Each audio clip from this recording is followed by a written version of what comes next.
here would be the three things that I would recommend if you're interested in even just experimenting with some of this.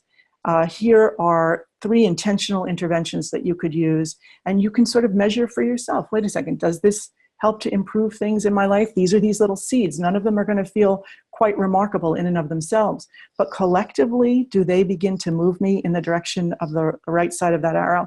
And the first would be, I would really recommend that you get a journal, or in my case, I have a jar. It's actually behind me on the table there. I call it my joy jar. And I write down 3 good things every day, and then I fold them up and I drop them in the jar. The reason I do that is because I want next year, New Year's Eve, I'll dump it all out and I'll read all of these things. And so I'll get like a second sort of dose of joy out of it. But traditionally, the way that I teach the 3 good things is asking people to keep a journal, a gratitude journal. And at the end of every day, go through the course of that day. And we call it hunting for the good, and actually sort of scan through the day, no matter how difficult the day was. Even on the day that I collapsed, there's so many good things. Being a mile from the hospital, having people on that course with me who stopped and immediately called and got me help. The people that I encountered in the emergency room, the doctor who saved my life is somebody I'm still in contact with today, John Chetkin, who I have such deep gratitude and admiration for.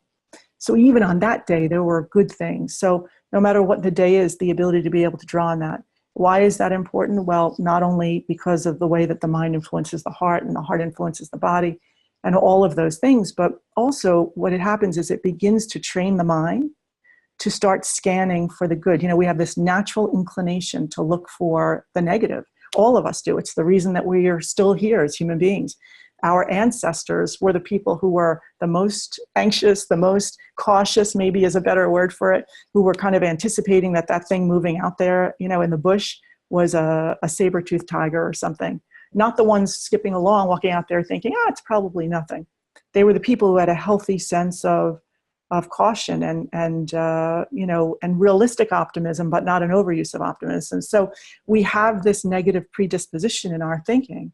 But when you live in a culture and in a time in the world where we are bombarded by negative influences, I mean, negative stories, negative newscasts, where everything is so sensationalized, it can really retrain our brain to imagine that this is all there is in the world. Well, by doing these 3 good things, exercise at the end of every day, and if you have children, one of the ways you might want to do it is do it over dinner together. Have everybody talk about the 3 best things that happened that day. Is that it allows us to begin to really balance that scale in our mind. Okay, wait a second, things aren't all bad, and I'm not going to just take the good for granted. I'm actually going to stop and call it up. So that's one thing. The second thing is that alternate nostril breathing. I went through it very fast. I'm sorry if it wasn't clear, but you can certainly go online and look up alternate nostril breathing, and you'll get a video on how to do it, or really any kind of meditation.